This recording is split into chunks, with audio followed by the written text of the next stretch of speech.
కేసీఆర్ ఉన్నప్పుడు రైతు బంధు టైం పడుతుండేనా? రైతు బీమా వస్తుండేనా? 24 గంటల కరెంట్ వస్తుండేనా? మరి రేవంత్ రెడ్డి వచ్చినాక వస్తున్నాయా? రైతు బంధు ఎగ్గొట్టిండా? రైతు బీమా బంధు పెట్టిండా? బోనస్ బోగస్ అయిందా?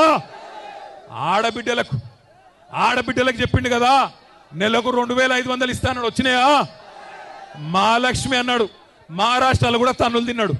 మహారాష్ట్ర పోయిండు, అక్కడ ఆడబిడ్డలు కూడా బుద్ధి చెప్పిర్రు.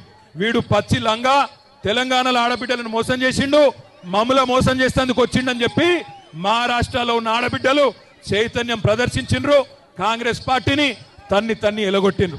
ఎక్కే విమానం దిగే విమానం ఢిల్లీకి పోవాలి రావాలి 28 సార్లు పోయిండు, 28 రూపాయలు కూడా తేలేకపోయిండు. అట్లాంటి ముఖ్యమంత్రి ఈరోజు సొంత నియోజకవర్గంలోనే ఈరోజు తిరుగుబాటును ఎదుర్కొంటా ఉన్నాడు.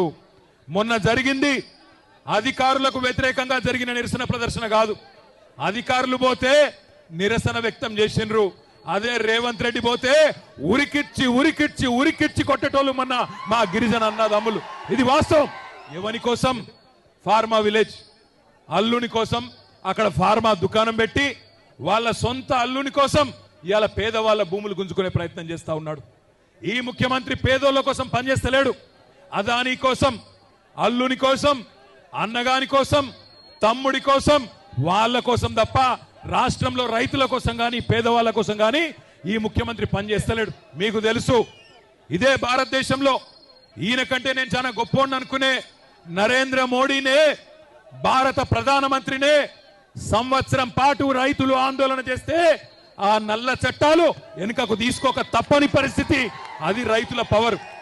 అది రైతుల పవర్ భారతదేశంలో ఇలా రైతులతోనే పెట్టుకున్నాడు రేవంత్ రెడ్డి. చిన్న సన్నకారు రైతులు బక్కజిక్కిన ప్రాణాలు వాళ్ళతోని ఇలా జులుం చేసే ప్రయత్నం చేస్తా ఉన్నాడు.